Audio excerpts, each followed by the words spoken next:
We have Parker Gabriel on the line from Husker Extra. Join him right there for Nebraska football coverage. Yeah, you mentioned Scott Frost's arrival on campus and, of course, leading Central Florida to an undefeated season and win in the Peach Bowl over Auburn as a big underdog, and just leaving as a complete class act in terms of going home, but also showing his loyalty to his former team.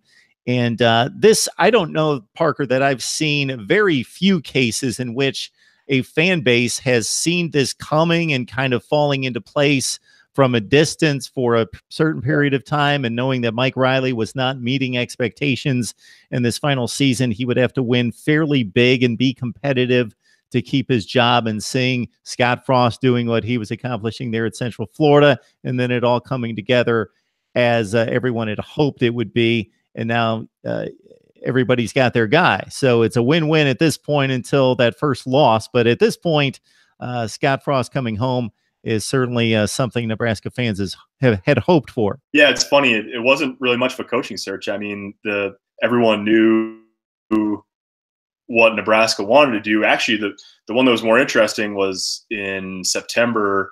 The athletic director, Sean Eichhorst, was fired.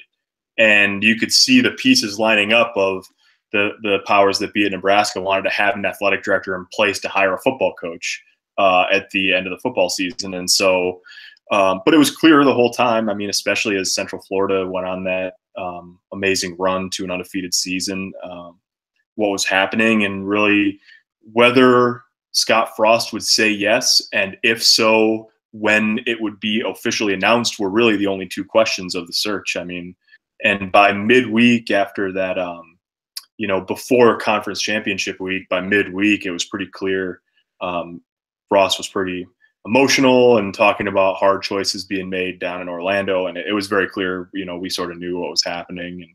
And yeah, it's been the homecoming has been just as open-armed, I think, among Nebraska fans as you would expect it to be.